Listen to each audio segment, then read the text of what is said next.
I spent decades regretting not marrying Diane. I'm not talking about a casual what-if daydream. This was a hole in my heart I could never fill. Meeting someone who makes you want to stay and then letting them go. That's a mistake that follows you for a lifetime. For more than half a century, Al Pacino has been larger than life on screen. Every role, every glance, every whisper seemed carved from a soul that demanded attention. Yet behind the applause and the Oscars, there's a quieter story, one that most people never knew. The story of love lost, and a life shaped by that loss. At 85, after Diane Keaton passed away, Pacino finally spoke. Throughout his life, he loved many women, movie stars, artists, brilliant souls, but his heart had a permanent address and it belonged to Diane Keaton. Kay Adams of The Godfather wasn't just a co-star. She was the one that lingered in his dreams, the one he never stopped thinking about. And yet, in a moment of weakness, he let life pull him elsewhere. Another woman, a child. And just like that, the one person who truly understood him slipped away. It's hard to imagine that a man who made millions swoon could feel such deep, unshakable loneliness. But Pacino did. And if time could turn backward, would he reach for Diane's hand again? His choice never to marry has always been a puzzle. After decades in the spotlight, after battles with health, the pressure of fame, and the endless glare of cameras, Pacino remained a mystery. And when he finally spoke about it, his voice was quiet, deliberate, and full of something like confession. He admitted that there had once been a woman he couldn't forget, a woman whose absence lingered like a shadow through his life. "I almost did it," he said. He almost married her. But then he stepped back. In his memoir, Sonny Boy, Pacino explained that he avoided marriage to dodge the inevitable pain. Yet, between the lines, you can feel the truth, regret. A life spent loving, but never daring to bind himself to the woman who first awakened his heart. He loved, yes, but he learned that marriage might not bring what he truly needed.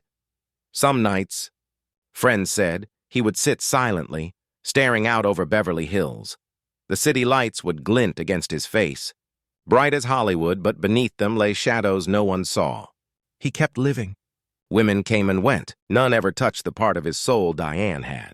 And when asked why he never married, he just said, "I once had the chance, and I let it go."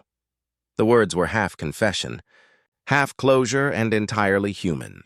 Before Diane, before Hollywood, there was Jill Clayburgh. Young, ambitious, full of dreams. They met during an off-Broadway audition, a dim theater with barely a dozen seats. But in that space, they found each other. They stayed up late, drank cheap wine, and whispered their ambitions into the night. The city watched them become one of New York's most beloved theater couples. Their love was alive in every glance, every silent exchange on stage. Jill said he lived for art, and perhaps that's what drew her to him, someone who burned with a passion that mirrored her own. But passion has a way of burning too hot. As Pacino rose to fame, their worlds diverged. Jill still fought to be seen, while he was pulled into Hollywood's relentless current. "Two actors living together is ridiculous," she later admitted. Distance crept in not just physically, but emotionally. By 1972, their 5-year romance ended quietly. No shouting, no dramatic goodbyes, just a silence that echoed. Jill later admitted the pain lingered, the kind of ache you carry when you know you've lost something vital. Many believe she was the first to make Pacino consider marriage. But in the end, even that love couldn't anchor him. Then came Marta Keller. Their romance flickered amid the quiet elegance of European film sets, the melancholy of racetracks, and the intimacy of a world that existed between scripts and cameras. They spoke without words, understood without explanation. But their love was fragile, delicate as a scene repeated too many times. They were both rising stars, pulled in opposite directions, and even this beautiful connection couldn't survive the distance between ambition and reality. Pacino loved deeply, yes. But with each love, he carried the memory of Diane, the one who set the standard for everything else. And in that, there's a story more human than any role he ever played. A story about choices, regrets, and the echo of what could have been. By 1979, their paths diverged. Marta Keller returned to Europe, chasing theater and opera, while Pacino stayed in Hollywood, his star still climbing. But it was in that dazzling, lonely city that he met the woman who would leave the deepest mark on his heart. Diane Keaton. They met in the early 1970s on the set of The Godfather. Diane played Kay Adams, gentle, rational, a quiet anchor in a world of chaos, while Pacino embodied Michael Corleone, cold, intense, almost untouchable. On screen, their chemistry was electric. Off-screen, something even more powerful began to stir. Diane later said the moment she saw him, she went crazy for him. Beautiful, intelligent, funny. He saw her too, in a way no one else ever had. Their love wasn't loud. It wasn't dramatic. It was quiet, like a current flowing beneath the surface, strong and persistent. Two lonely souls finding each other in a world of glamour, isolation, and constant scrutiny. Pacino admitted Diane made him feel seen. She made him laugh, made him pause, made him face the parts of himself he usually hid. Yet even with this profound connection, there was a distance. Diane longed for a home. Pacino feared commitment. She hoped he might propose one day, but it never happened. Finally, she gave him an ultimatum: marry me or we end this. Pacino stayed silent, and just like that, their love ended, but never completely. They parted with respect and affection, a love unfinished yet deeply real. When The Godfather Part 3 wrapped in 1990, Diane walked away for good. Pacino stayed silent, but no one who knew him doubted the weight of that loss. His eyes softened when he spoke of her. She's the most extraordinary woman I've ever met. And maybe the biggest mistake of his life was not marrying her. Diane saw the man behind the legend, a lonely soul, brilliant yet afraid to tie himself to anyone. When their love ended, so too did his belief that marriage and an artist's life could coexist. After Diane, no one ever truly reached that place in his heart. Other women, famous, beautiful, fleeting, became shadows along his long, solitary path. He once admitted, "I've loved, but no one made me want to marry the way she did." When Diane Keaton passed, those close to him said he was devastated. He vanished from public life, retreating into his home, refusing calls or condolences. Friends remember him sitting quietly, staring at old photographs from The Godfather, whispering, "If only I hadn't let her go." The pain wasn't just from losing a lover, it was losing the greatest love of his life. Even in his most iconic roles, traces of Diane remained. Glances, unfinished lines, moments that carried the ghost of what could have been. To Pacino, Diane wasn't just a co-star. She was the woman who taught him how to love and how to regret. Yet life pressed on, and so did Pacino. While still entwined in the memory of Diane, he met Jan Tarrant, a young, passionate acting coach. Jan offered a different kind of connection, intense, immediate, yet not the one that would anchor his heart. Diane knew, but she didn't blame him. She simply walked away. "You need freedom more than a home," she said softly one afternoon. And he did. Jan gave him a daughter, Julie Marie, in 1989. Standing outside the delivery room, Pacino's hands shook under the weight of first-time fatherhood. But love, uncertain and untamed, didn't anchor him. By the end of that year, their relationship quietly ended. Pacino rarely spoke of John afterward, pouring what love he could into his daughter while carrying the quiet ache of past mistakes. "I'm not good at relationships," he once admitted. "I hurt a lot of people, maybe even myself." Then came Lindell Hobbs. After the void left by Diane and Jan, Lindell brought warmth back into his life. An Australian director, bold, confident, and fiercely intelligent, she saw the man behind the roles, the one who fought with solitude and the pressure of Hollywood. Together they shared hours talking about art, life, and the quiet fear of growing old alone. "Sometimes I just want to be a normal person," Pacino confessed, half joking, half serious. Their connection lasted years, marked by intensity and an invisible distance. Lindell wanted home, children, a life fully shared. Pacino couldn't give that. He can give his soul to a role, but he's terrified of giving his life to a person, she said. And she was right. Eventually, they parted quietly, without drama, without statements. Years later, she reflected, "Al is a great man, but he doesn't belong to anyone. I thought I could change that, but no one can."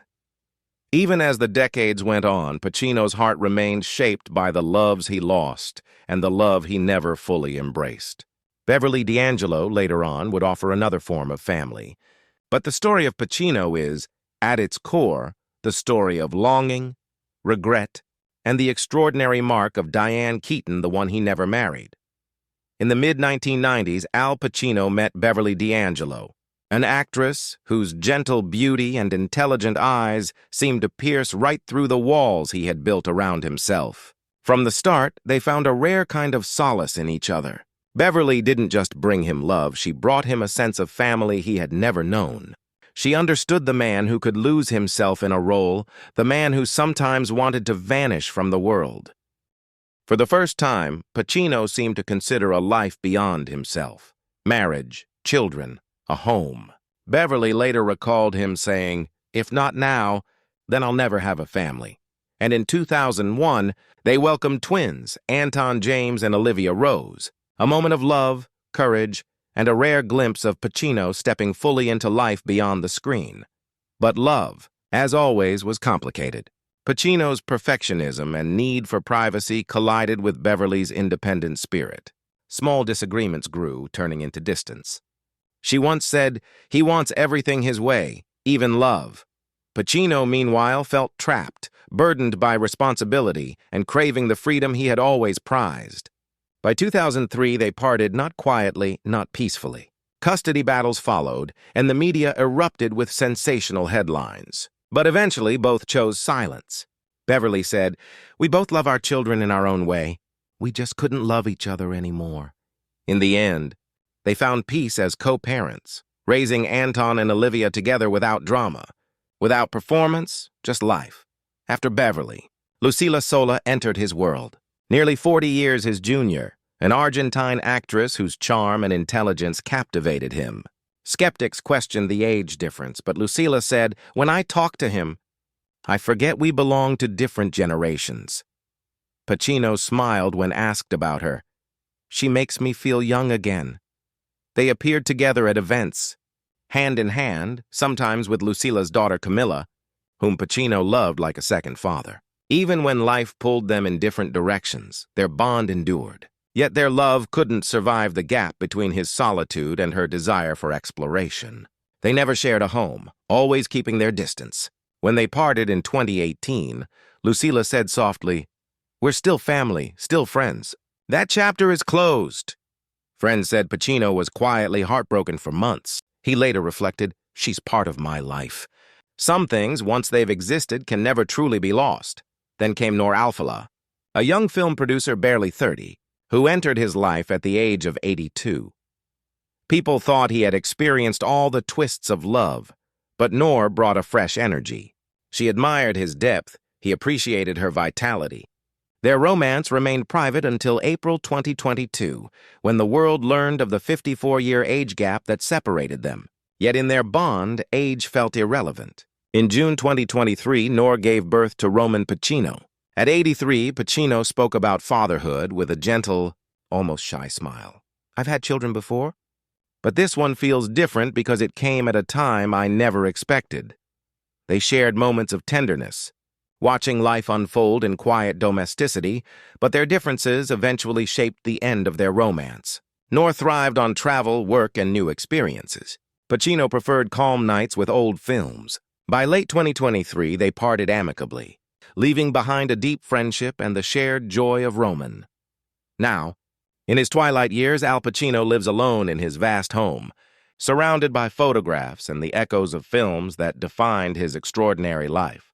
Throughout decades of love and loss, each relationship left its mark, but none stayed long enough to walk with him to the end. The passionate romances faded. The thunderous applause softened into silence and memory, yet behind the curtain of solitude lies a remarkable story of perseverance. Alfredo James Pacino was born April 25, 1940, in East Harlem, New York, to a working-class Italian-American family. From those humble beginnings, he rose to become one of cinema's greatest icons. The streets of New York shaped him, fueling the authenticity and raw emotion that would define his acting. From 1966 to 1969, he honed his craft at Lee Strasberg's Actors Studio, mastering the method acting that would become his signature. His breakthrough came with The Panic in Needle Park in 1971, a fearless portrayal of a heroin addict that stunned critics and drew the attention of Francis Ford Coppola. And then came The Godfather in 1972. The world met Michael Corleone. The good-hearted son turned ruthless mafia don, and Pacino became immortal. The role earned his first Oscar nomination and launched a career filled with unforgettable performances. In 1983, he became Tony Montana in Scarface, cementing his place in cinematic history. Through love, loss, and unparalleled artistry, Al Pacino's life is a tapestry of brilliance and solitude, of choices that shaped both the man and the legend. It's a story of devotion, regret, and the relentless pursuit of excellence, a story that reminds us that even the greatest stars must navigate the shadows of the heart. Tony Montana, a daring Cuban immigrant, a drug lord, brutal and tragic all at once. They tell you what to do, what to think. Do you want to live like a sheep? That line carved itself into pop culture and turned Tony into a symbol of rebellion in the 1980s. Pacino's transformation was fierce, visceral, unforgettable. Scarface was controversial at first, but it became a classic, and Pacino proved he could inhabit a character so completely that the world could hardly look away. The late 80s were not all triumphs. After Revolution flopped in 1985, he considered stepping back from film entirely, returning to theater to find balance, to remember why he loved acting. But his passion never wavered. In 1989, Sea of Love marked a triumphant return, a raw, tender performance that reminded the world of his emotional power. In 1990, he reprised Michael Corleone in The Godfather Part III, closing that iconic arc, even as reviews were mixed. Then came Scent of a Woman in 1992. Colonel Frank Slade, blind, abrasive, but deeply honorable. That role earned him the Oscar he had long deserved. That same year, Glengarry Glen Ross proved his mastery again, transforming ordinary men into symbols of greed and desperation, showing the human cost of ambition with uncanny precision. In 1995, Heat brought Pacino face-to-face with Robert De Niro. Cop and criminal, enemies yet mirror images of each other. Their cafe scene became legendary, a masterclass in acting, raw, precise, and devastatingly human. Pacino's career moved into the 21st century with roles that continued to explore the human psyche. Insomnia in 2002, HBO's Angels in America in 2003, and You Don't Know Jack in 2010, each performance earning Emmy Awards and reaffirming his brilliance. In 2019, The Irishman reunited him with De Niro and Joe Pesci. Playing Jimmy Hoffa, he delivered a performance both explosive and quietly human, earning another Oscar nomination and connecting with a whole new generation. Even at 80, he remained deliberate, choosing roles that allowed him to explore the depths of life, guilt, and resilience. Hunters on Amazon, a Holocaust survivor hunting Nazis, was yet another testament to his relentless craft. Even in quieter times, Pacino's life and habits reveal his philosophy. Cigarettes, once symbols of strength and rebellion, were part of his iconic image. Eventually, he quit, but allowed himself the occasional cigar. Discipline balanced with small indulgences. A metaphor for a life spent navigating extremes, for art and life in constant tension. Not everything was serene. In 2015, a lawsuit with his longtime agency made headlines, yet it was quietly settled, leaving his legacy intact. And looking back, his life reads like a gallery of loves and losses. Diane Keaton, Jan Tarrant, Lindell Hobbs, Beverly D'Angelo, Lucila Sola, Noor Al-Fala, all left indelible marks on his heart. Each relationship is unique, intense, fleeting in its own way. Perhaps it's because he loved too deeply, lived too fully, and always placed art above all else that Pacino never truly belonged to anyone. Now, at 85, he stands alone beneath the lights, still passionate about acting, still unyielding in his craft. But when the applause fades, what remains is the quiet sigh of a man who has known every shade of love, every height of fame, every ache of solitude. Do you feel for Al Pacino? For the man behind the legend, whose heart has never quite found peace? Share your thoughts below. And if you're like me, Hit subscribe to uncover more untold stories from Hollywood's golden age, because sometimes the price of greatness is a life lived in shadows, behind the dazzling light.